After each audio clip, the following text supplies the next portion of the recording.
Hello, are we live? I think we're live. Hey guys, welcome back to my channel. My name is Asia. If you're new here, welcome, join the family. If you just watched my last video, the intro is probably similar. I have on the same clothes, I have on the same makeup. You know why? Because we're dedicated to this, that we're gonna do 2 videos at one time, one day, one sit down, you know. Maybe I should change my shirt so you guys think it's a different day. But I don't want to. I don't feel like finding nothing to wear. Today on my YouTube channel, I'm going to be telling you guys about my teenage pregnancy story. So if you guys hear me laugh a lot, it's because I make jokes out of everything to make things minor. I am not stuck on the situation anymore. It is what it is. A lot of people ask me about it. A lot of females that I talk to the most in my DMs are reaching out to me about similar situations. And I just, you know, the queen of being vulnerable and open and putting my damn business out there, aka me, just figured one of the best ways that you guys could get to know me is kind of hear my story and what I've been going through. So if you don't know anything about me, my name is Asia Nuri. That is what I go by on social media: Instagram, Twitter, Tumblr, Snapchat. Asia Nuri, that's my name. I have a 5-year-old daughter. Her name is Harper. Oh, I didn't tell you how old I am. I'm 23. So if you do the math, I had my daughter when I was 18. Now my daughter's birthday is exactly 7 days after mine. So I was 17 and pregnant. You motherfucking right, I'm bitter. You motherfucking right, I'm triggered.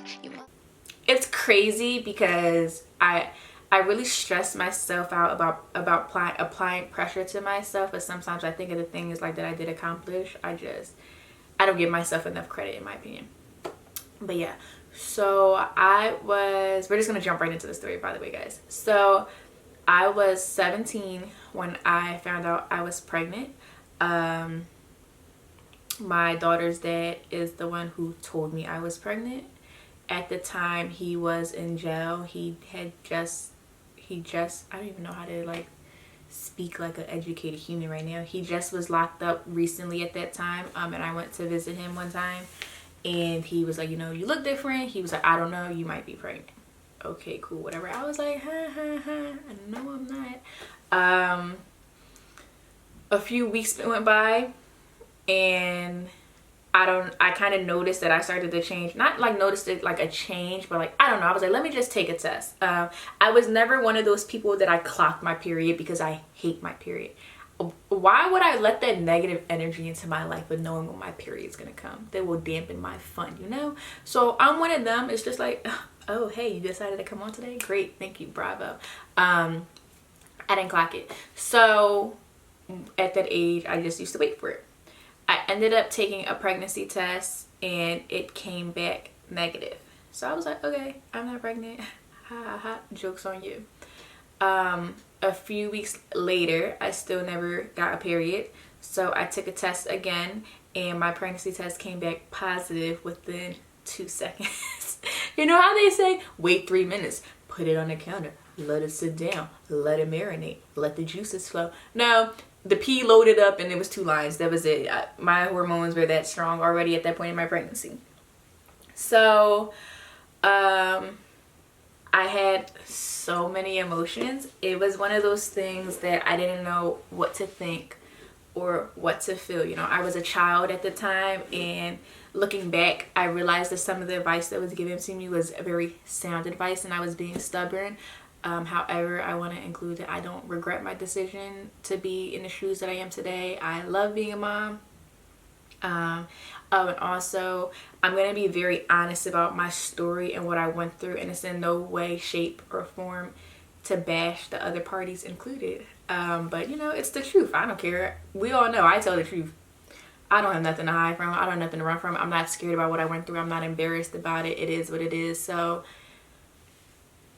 if you don't like it, press the little X and I'll disappear. So yeah, so I found out I was pregnant and he was still incarcerated. At this time, you know, it was the constant, oh, I'm coming home, I'm coming home, I'm coming home, I'm gonna be released from jail.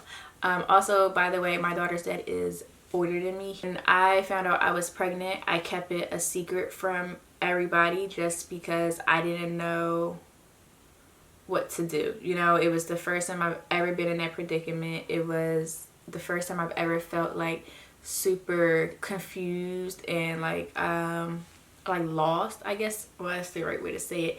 And I didn't have like anyone to run to at the time. Like I didn't have like any of my close friends that I have now. I'm not close to my family members. So I was like literally all by myself, and then this other party that's involved was in jail.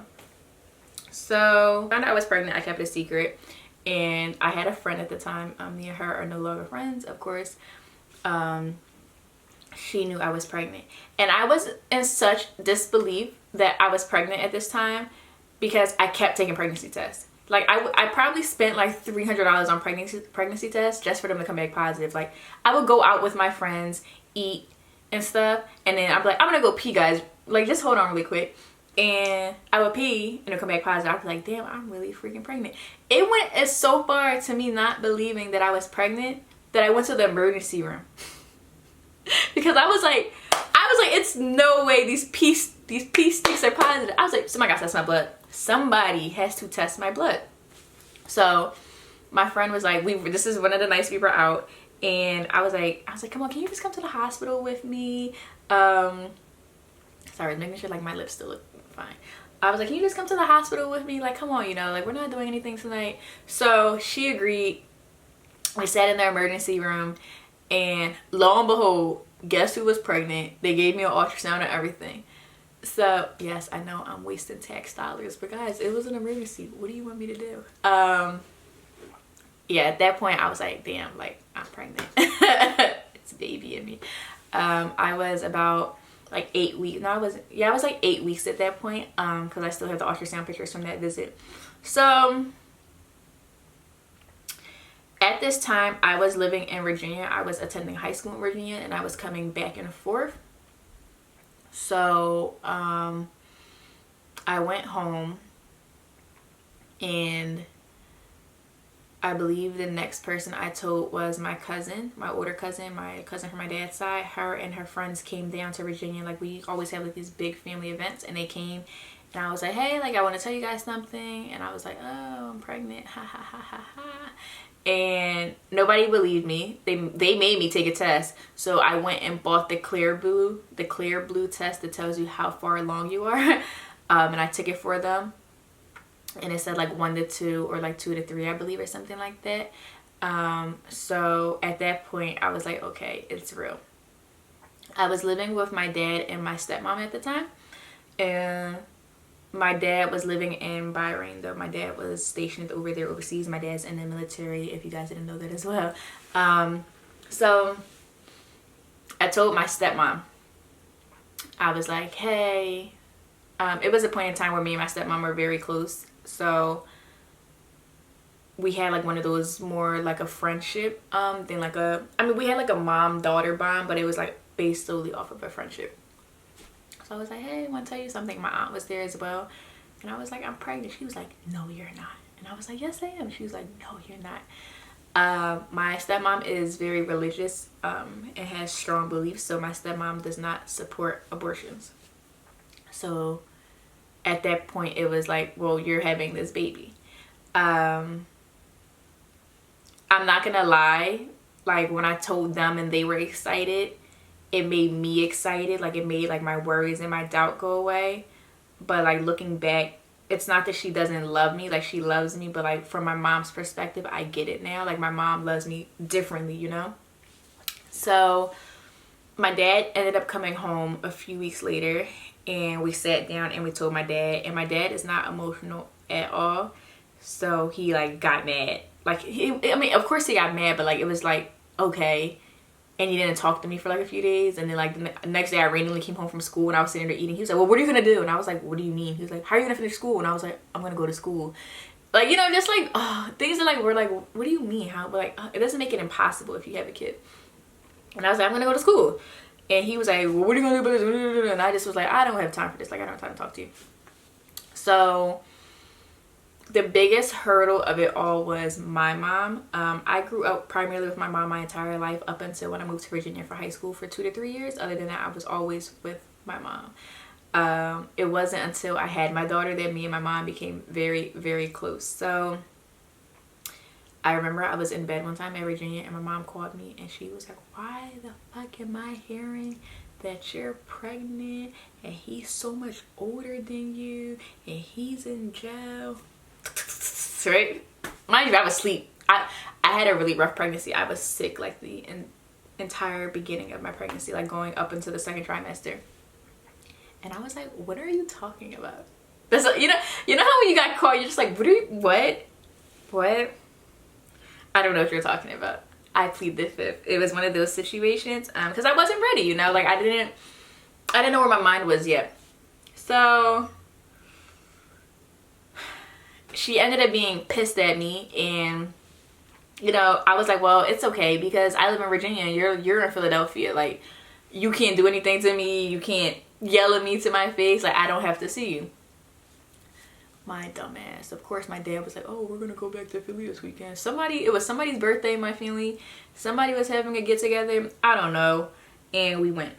So I went to stay with my mom, and it was a lot of, I'm not even gonna say it was a lot of arguing. It was a lot of her yelling and a lot of me just sitting there. Unfortunately for everybody that knows me, I'm one of those people when my mind is made up, my mind is made up. And you know, you could tell me anything. I don't care. The reason my mom was so disappointed in me was because my mom had me when she was 18. So my mom like knew firsthand what it meant to like struggle and suffer and not have like the same opportunities because you're sitting here raising this baby while all your friends are just dropping everything at a dime and going and do whatever they please. So yeah, me and my mom really struggled with my pregnancy for months. Like, I don't think it was until I was like 4 to 5 months that my mom finally was like, okay, like, you're having a baby, we're doing it, you know, like, this is what we're doing, okay, cool, like, I'm here to support you. Up until that, my mom had nothing to say to me. So it was like really hard, you know, like, I didn't have anyone. Like, my dad didn't want to talk to me, my mom didn't want nothing to do with me, and I only had my stepmom. But again, like, her love for it was directed from a very different viewpoint, you know. And then Harper's dad was in jail at the time. So I ended up getting an ultrasound at 12 to 13 weeks. I believe it was 12 weeks, like 12 weeks and 5 days specifically, where I got to see the baby and hear the heartbeat. In that exact moment, I was like, you know, like, I'm going through with this. I believe that it's a woman's choice to do whatever she wants with her body. But in that moment in my life, when I got that exact ultrasound, like, I was laying there and like my stepmom and my dad were in the room with me, and my dad started crying. Like, he walked out the room, like, and it wasn't like happy tears, it was like angry tears, you know, like actually seeing that there was a baby in me. But like, I knew right then and there, like, I was like, I have to have this baby. I'm so emotional, guys. So no matter what like anybody said, I was like, I don't care, I will figure it out. I don't care who wants to help, who wants to be there, like, I'm gonna do this. Oh, hold on, let me get myself together.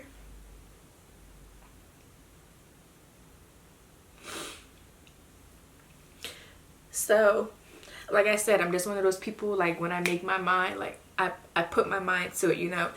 And at this point, I was a really, really broken person. Like, daddy issues, I felt lost with my life, you know, like, I didn't feel like I had anybody. So seeing that there was like a human inside of me, like with a heartbeat, and like seeing her move and stuff, I just was like it gave me like purpose at that point in my life. Like, I'm not saying my purpose in life is to breed kids, like it's not, but like my purpose at that point was like, this is what's going to change you, this is what's going to make you grow up, this is what's going to turn you around. I know everybody says it, but it's so freaking true. It's crazy. Like, you don't know that it's true until you go through it. Like, every time somebody's having a baby and they say the same thing, like, oh my god, you changed me, you're like, that's so freaking cliche. Like, I read this on Instagram every time somebody's pregnant. It literally is the god honest truth. And because I was the generic case of daddy issues and being a broken teenager and making bad decisions, I was like, this is it. Like, you know, this is what I needed. Not being pregnant, like, I need her. I need this baby. So right then and there, I decided, I was like, I'm having a baby. And it was a lot of like arguing and just saying, you know, like, I don't care. And everybody was saying, like, you're so stupid, you're so dumb, you're making the worst decision ever. Hold on, guys, it's like dry skin on my lips. And I know this camera is high definition and I don't want y'all to see that. Please look. I'm back. Where was I? Yeah, so my mind was made up and it just was me going back and forth with everyone. Like, I don't care what you say, I don't care what your opinions. I get it, I'm listening, I understand. It doesn't change anything. Everybody gave up. One thing everybody knows about me is I'm the most stubborn person, not ever, but I'm very, very stubborn. So there's just no talking me out of anything. Like, you could be right and I can know you're right, but if that's what I want to do, I'm gonna do it. I've always been like that. That's one of my worst toxic traits about me, but it's okay. So I just ended up, you know, I was like, you could be mad at me and you could not want to help me and you could not, you know, want to do this with me. Like, that's okay. Like, I'll figure it out. Like, if I had to go be homeless and live in shelters or like rely on anyone, that's what I was gonna do at the time. So I ended up finishing out in Virginia. So I continued in high school. I went to school every day up until I was about 4.5 months pregnant. I remember I was sitting in class one day. I don't even know how this happened to this day. I was sitting in my first period, which was American history, and I was sitting in American history class, and I've never been summoned by the office at this school before because it was like my first year there. And they were like, oh, they brought a note. It was like a pink slip, and it's a piece of hair right here. When it's a pink slip, it just means like you're getting called to like somebody's office or something. And I was like, so I'm sitting there walking with the slip, and I'm just like, I don't get in trouble. What the hell did I do that I'm getting summoned to the office? I ended up that I got summoned to this one specific room. I don't even know where it was at in school. I got lost the first time. It ended up that I was getting summoned to a room full of teen moms. So I think there's some real suburban Caucasian stuff, by the way. But I was like, first of all, how do y'all know I'm pregnant? Who told y'all? And then I'm like, this is so strange. So I'm sitting at this huge round table, like a round table that fits like 12 people. And everybody's like telling their stories. And they're like, oh, Asia, you're new. Like, would you like to introduce yourself? And I was like, oh, my name is Asia. I was like, I'm 13 weeks pregnant. Da, da, da, da. Everybody at the table either was very early on in their pregnancy or they had a kid or kids. It was like 2 girls had like 2 kids and they were in high school with me. Mind you, this wasn't like a bad part of Virginia. Like, this was the suburbs. It was Prince William County. I lived in Woodbridge, Virginia. So I was like, I thought this shit only exists on TVs, right? I was like, this is some real support group shit. So I ended up going to the group. We met like once or twice a week, I think, and we just talked about everything, like, you know, like what our goals were, what our plans were, like offering each other support, talking about strollers if we wanted to. There was programs, you know, that helped you like with taking care of the child, like diapers and stuff like that, and like if you needed child equipment like strollers and stuff. So it was supportive. I get it. I think it's a great thing. It's one of my life aspirations to talk to teen moms like myself and let them know that there is a bright side at the end of the tunnel. But so yeah, at this time I just was like, who the hell told my school that I was pregnant? So nobody knew I was pregnant in my school except for like those 10 girls in that room and the instructor or the adult. Other than that, I wore t-shirts to school every day, so I always had on like a men's polo t-shirt. I didn't start showing until the middle of my pregnancy, second trimester. So I got away with it pretty long. In the end, I ended up finding out that I could finish my high school diploma online. So I opted to leave my physical school, and I decided that I was going to finish my courses online, and I was going to move back to Philly to be with my mom. The reason for that was because, one, my health insurance was here. So I had to be in Pennsylvania to get obstetrician care. And then two, I told you guys, like, it's just always been me and my mom. This is me and my mom. Everywhere my mom has been, I have been.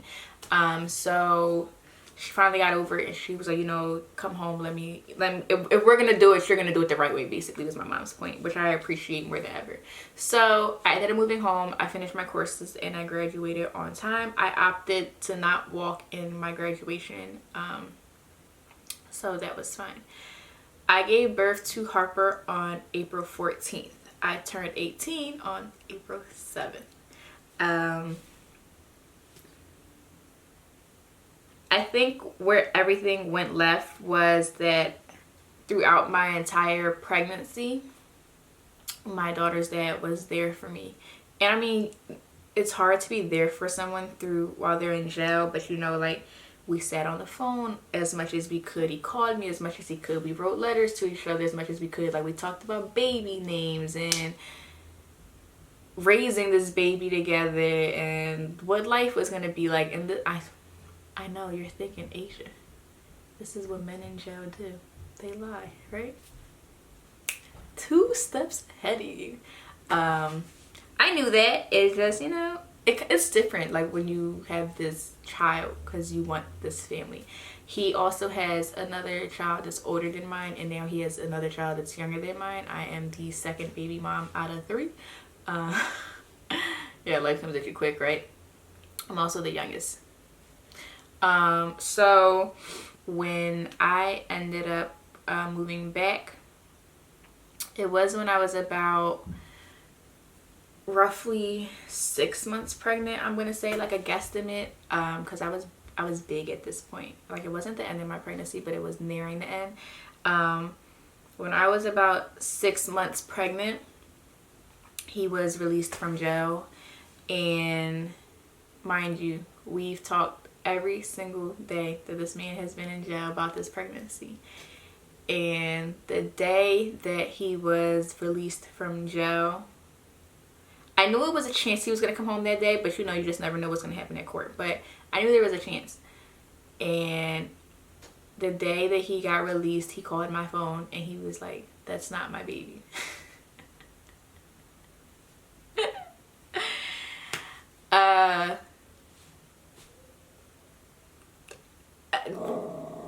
What was I supposed to do? I couldn't do anything, you know.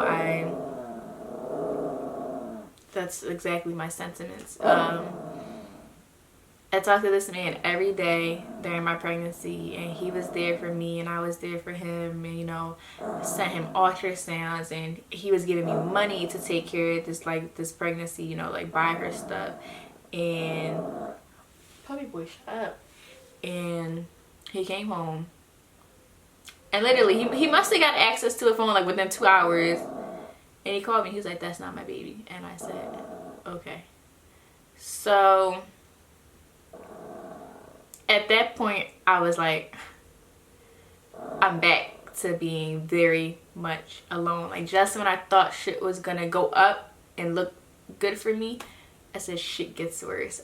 I kind of learned that's like the way life goes now, because I've reached the lowest of lows in some situations. But yeah, that's all he said to me when he called me. To date, it was one of the lowest moments of my life. There's only been 3 occasions in my 23 years that somebody has like actually broken me, and that was one of them. So I couldn't do anything, you know. I was at a point where I wanted to be depressed, and I didn't want to eat, and I just wanted to cry my eyes out. But I was like, I have to be healthy, and I got to make sure that I consume X, Y, and Z amount of water, and make sure I'm eating or trying to eat good for this baby, because this baby is relying on me to nurture her. So, you know, I pushed through it as best as I could. I'm not saying I did it perfectly. I'm not saying I did everything the right way, but I tried considering the circumstances. I ended up spending the rest of my pregnancy miserable. Unfortunately, I did not enjoy my pregnancy. I was over it. I was depressed. I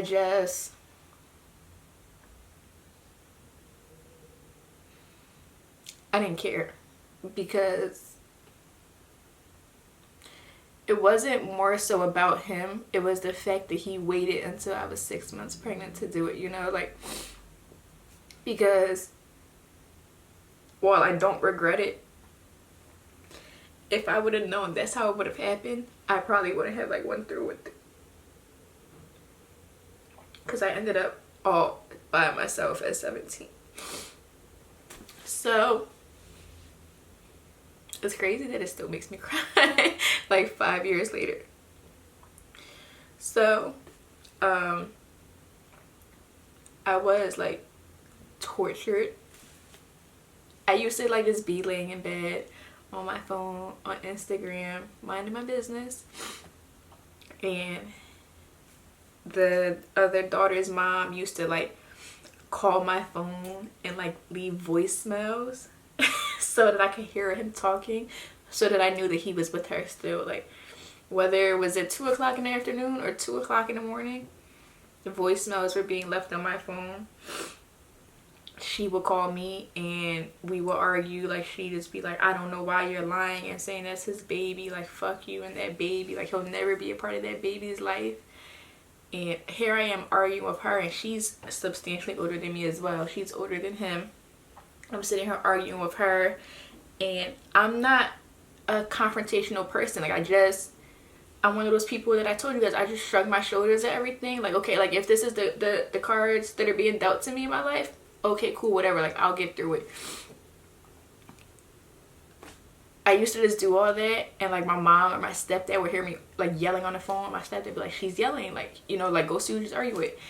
And like then my mom would get dragged into it, because my mom wasn't gonna let anybody like do that to me.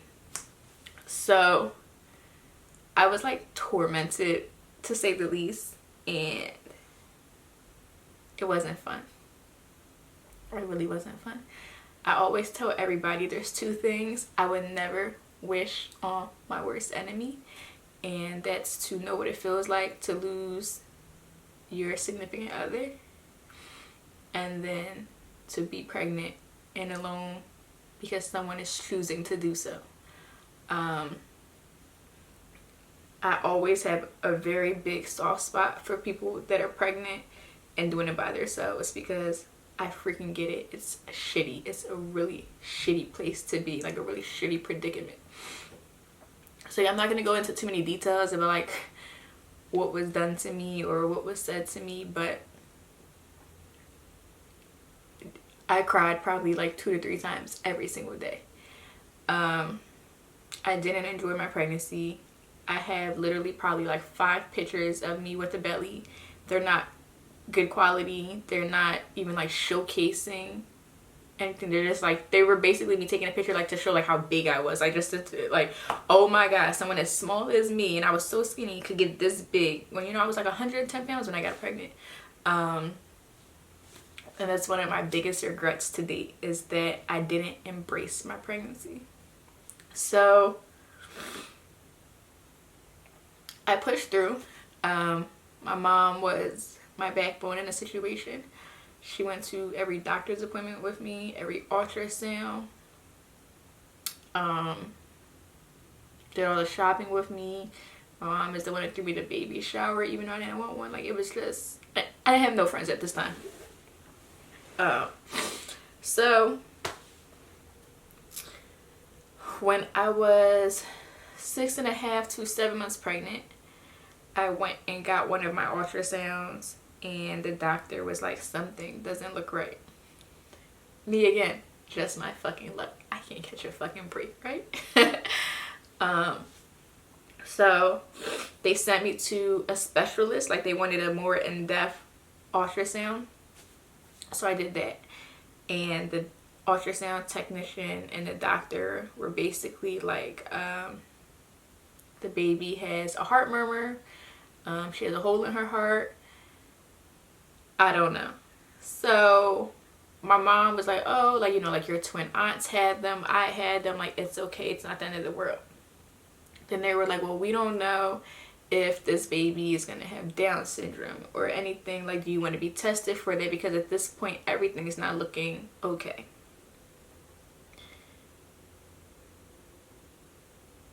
When I was sitting there, my mom was like, you want to cry, don't you? And I was like, I'm not going to. So, oh, why the fuck do I keep crying? Oh my god. So I was like, here we go again. Like, just more stuff like being thrown at me. So I went home and, you know, like just researching like heart murmurs. And I know they're not like the most serious thing. In like most cases, they do heal by themselves. Like, you don't want to hear that. I ended up changing my doctor just because the hospital that I was going to at first, it wasn't my favorite. So I ended up changing. When I changed to my new doctor, he was like, well, I still want to give you my own ultrasound, even though I see all these notes in these records. When he gave me my ultrasound, he was like, I don't even see what they're talking about. But mind you, this was like a month later. So like, I did all this stressing a month later for no reason. He was like, I don't see what they're talking about. He was like, everything looks perfectly fine to me. He's like, she looks healthy. You know, she's right on track. And I was like, okay. So like, that burden was lifted off my shoulders. I went through with the rest of my pregnancy as normal. Just kept going. Just kept being taunted on Instagram, and he never talked to me. He never called me, nothing. His family. It was like I wasn't carrying this freaking child. So, like I said, I turned 18 on April 7th, and I ended up going into labor on April 14th. I was scheduled to get induced on April 15th at 6:30 in the morning. I was supposed to check into the hospital, and I ended up going into labor naturally on the 14th. My hair wasn't done. My nails wasn't done. I wasn't shaved. Anything. Why? Because I thought I was going to be able to do all of that on the 14th and be cute in photos on the 15th. No, my daughter is a natural born hater. She's been a hater from day one, apparently. That she decided to come in the middle of the night.